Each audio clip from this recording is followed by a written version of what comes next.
Welcome to my YouTube channel science point. आज আমি class 10 general সায়েন্সৰ এসিডৰ ৰাসায়নিক বিক্ৰিয়াৰ বাকি টপিকখিনি চাম।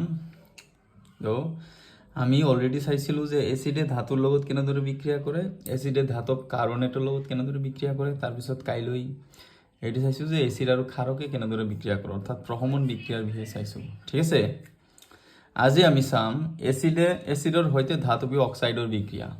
এসিডে ধাতৱীয় অক্সাইডৰ লগত কেনেদৰে বিক্ৰিয়া কৰে। ফাৰ্ষ্ট অফ অল আমি চাই ল'ম ধাতৱীয় অক্সাইড মানে কি। ধাতৱীয় অক্সাইড মানে হ'ল ধাতৱীয় অক্সাইড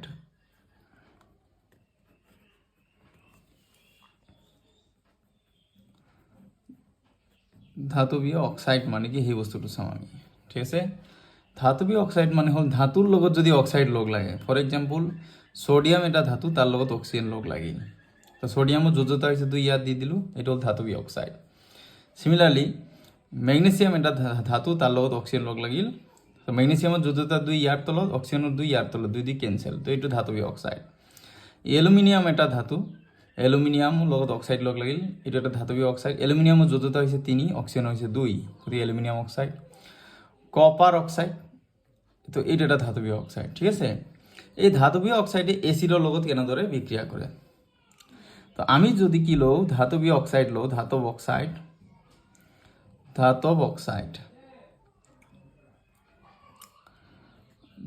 অক্সাইড প্লাছ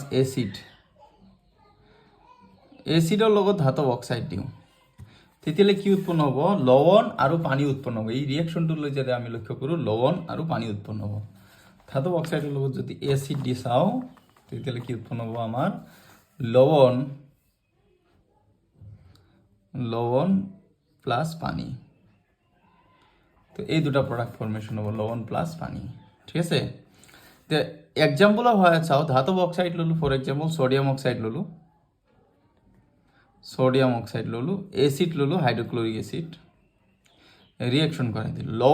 লৱণ কি হ'ব, ইয়াৰ পৰা কেটায়ন পাৰ্ট, অৰ্থাৎ ইয়াৰ পৰা সোডিয়ামটো আহি যাব, আৰু ইয়াৰ পৰা এনায়ন পাৰ্ট, অৰ্থাৎ ক্লৰিন আহি যাব।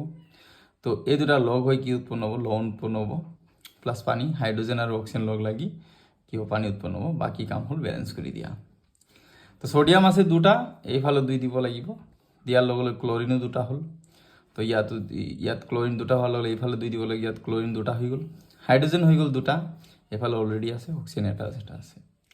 ঠিক আছে, বেলেগ এটা ধাতৱ অক্সাইড ল'লোঁ, ফৰ এক্সাম্পল মেগনেছিয়াম অক্সাইড ল'লোঁ, বেলেগ এটা এচিড লোৱা হ'ল, সালফিউৰিক এচিড H2SO4, যাক আন এটা নাম হ'ল হাইড্ৰজেন সালফেট। বিক্ৰিয়া কৰিলে ইয়াৰ পৰা এইটো পাৰ্ট আহি যাব, কেটায়ন, আৰু ইয়াৰ পৰা এইটো লাষ্ট পাৰ্ট আহি যাব, এনায়ন। এইটো লগ লাগি লৱণ উৎপন্ন হ'ব, মেগনেছিয়াম সালফেট। মেগনেছিয়ামৰ যোজ্যতা 2, সালফেটৰ তলত আছে, সালফেটৰ যোজ্যতা 2, ইয়াৰ তলত আছে, 2 দি কেঞ্চেল। ঠিক আছে, প্লাছ কি হ'ব, পানী উৎপন্ন হ'ব। গতিকে আমি গম পালোঁ যে ধাতৱ অক্সাইডে এচিডৰ লগত বিক্ৰিয়া কৰি লৱণ আৰু পানী উৎপন্ন কৰে। এই যিটো ৰিয়েকশ্যন, ইয়াৰ কাৰণে আমাৰ এটা এক্টিভিটি দিছে, এই এক্টিভিটিলৈ আমি ভালদৰে লক্ষ্য কৰোঁ। ইয়াত কি কৈছে, এটা বিকাৰত অলপমান কপাৰ অক্সাইড লোৱা।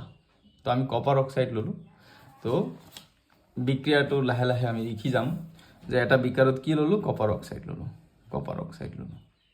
ঠিক আছে, কপাৰ অক্সাইড লৈ ইয়াত কি দিব দিছে যে আৰু বিকাৰটো লৰাই থাকি তাত লাহে লাহে লঘু হাইড্ৰক্লৰিক এচিড যোগ কৰা। তো ইয়াত কি হ'ল, বিকাৰটোত যে কপাৰ অক্সাইড লৈছিলোঁ, তাত লৰাই থাকি লাহে লাহে লঘু হাইড্ৰক্লৰিক এচিড দিয়া হ'ল।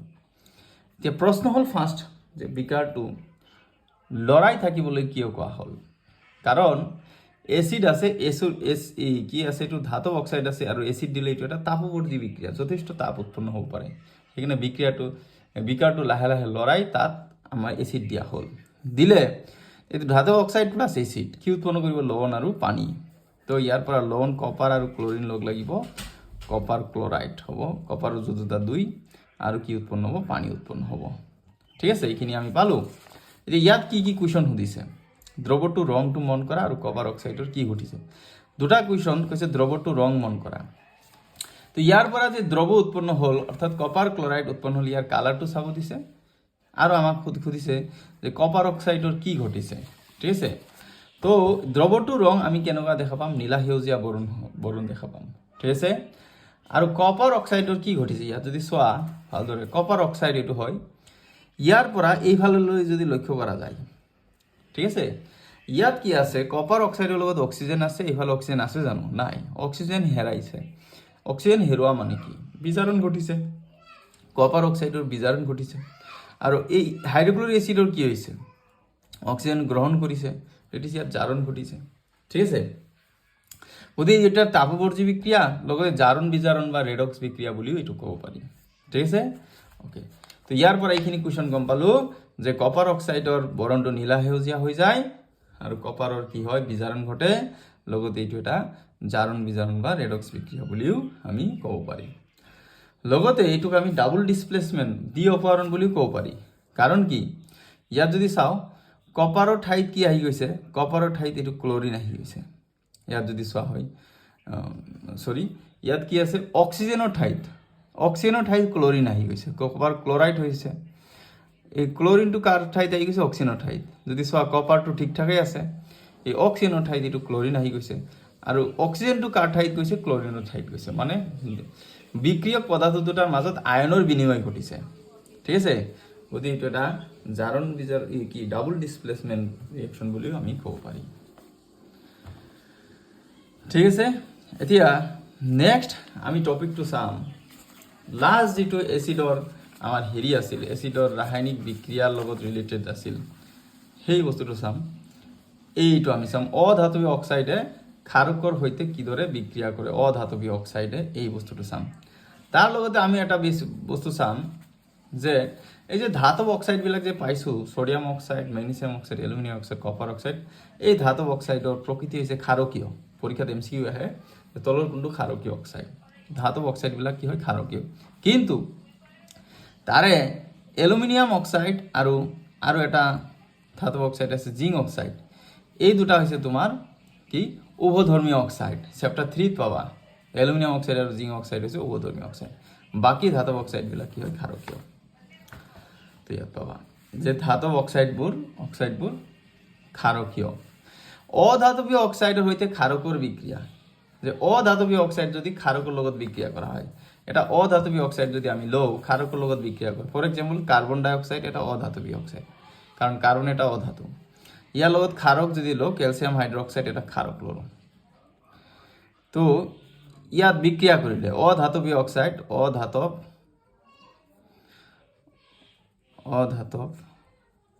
অক্সাইড